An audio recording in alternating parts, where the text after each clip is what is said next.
Hey, what's going on? It's I'm going to do another movie review because it's Monday and it's PJ's movie time. I am the buttery croissant of the Juggalo community, PJ Bozak. Yeah, today, since I started doing this, it's been all new movies with the Barbie movie and John Wick 4, and it's been all new movies. I wanted to go back. To 2000, the year 2000. We're going to watch an M. Night Shyamalan Ding Dong. M. Night Shyamalan and Unbreakable. Nice. Which is a superhero action thriller. That's right. This movie has a lot of history. There's a lot of history in this movie, Yeah.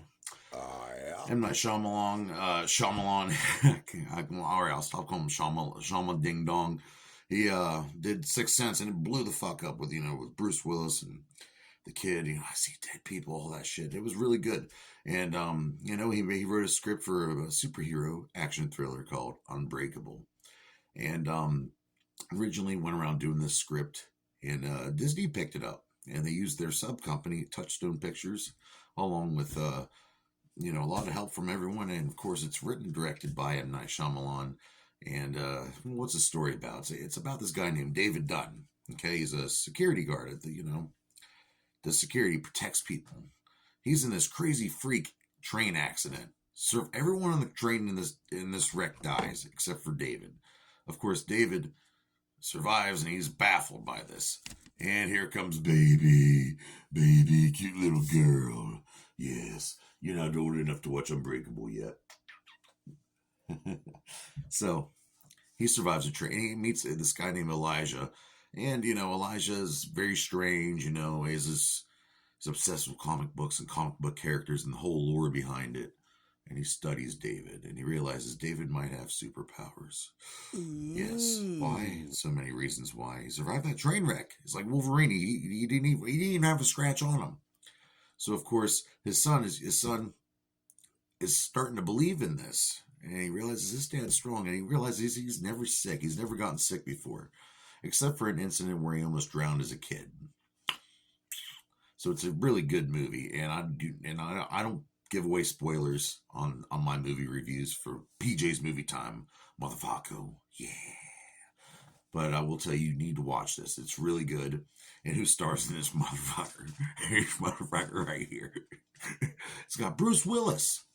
Bruce Willis, the Defender. That's right. He was really one of my favorite actors, and I believe he's retired now. And thank you for your career, man. But he did so well in this role. And we have Samuel L. Jackson, motherfucker. Yes, they deserve to die, and I hope they burn in hell. Baby, what are you doing, girl? So, who else do we have in this? We have Spencer Clark playing his son. We have Robin Wright playing the wife. And we have Sherilyn Woodward playing Elijah's mother. And I really enjoyed her acting in this movie, I will say. And what was the budget for this motherfucker? The budget was $75 million. And they made almost $250 million box office. That's pretty amazing. So here are some little facts here. James Howard did the score. Really good music in this movie. Really good score. Really goes well. I believe he worked with M. Night Shyamalan on some other things. And what else? A lot of it was filmed in Philadelphia. You can kind of tell. Eduardo Serra did the cinematography. And like I said, good looking movie with the colors. M. Night Shyamalan wanted to use a lot of, he studied comic book lore to get this movie going, and a lot of greens for the good guy, a lot of purple for the bad guy, which is Elijah. And of course, Elijah, by the way, I will say this, he's got this disease where his bones don't produce enough protein, so that his bones break easy. He's had over 50 breaks his entire life. He was born with broken arms and legs, and he's in a wheelchair most of the time. So all he can do is read comic books. He's obsessed with the comic books. And I tell you what, this is one of my favorite Samuel Jackson rules. And it was meant to be a superhero movie. Disney wanted it to be more like a thriller, like Sixth Sense. So they advertised it more as like a thriller, but he did intend for it to be a superhero movie. Oh, and going back to Samuel L. Jackson, the way his hair is in this movie, it was designed after the historic figure known as Frederick Douglass. um, but yeah, really good. It won a Golden Trailer Award. And like I said, I really just like it. I like seeing David as towards the end when you see him in the rain jacket with the rain falling, the silhouette of him. I freaking love. It's right here on the back of this, right there. It's just I love that shot. I love that whole idea of just a superhero with a rain jacket. I mean, that's pretty dope. I think, and I wish we could have gotten more out of this.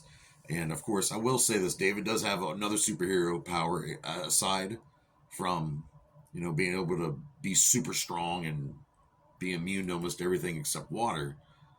If he touches you, he could see the most fucked up thing you did recently. So if you just robbed a bank, he sees that. And he touches a couple guys, and you see one of them's like a sexual predator, and you see the other one's a really big racist. And I believe if M. Night Shyamalan would have been given more of the superhero multiverse before this happened, I'll get to that in a minute. Maybe we could have had those guys as villains, because side villains, a rogues gallery, if you will, for David the Defender. And but it did get a sequel with Split, starring James McAvoy. Go see Split, and you really don't realize that movie ties in with Unbreakable till the very end. And that's not a spoiler. I'm not giving away anything key about that movie. And also Glass, which was the third and final installment, which involves Elijah again, Mr. Glass. I should have known them kids. They called me Mr. Glass. Motherfucker. All right, he didn't say that last part. But you should have. Because it's Samuel fucking Jackson, my favorite fucking actor ever. Him and Bruce. I mean, I love both these guys when they get together. Lethal Weapon 3. So yeah, that movie was freaking solid. And I'm going to go out of my way to, before I give the rating for this, I want to say next week, next Monday, will be Christmas.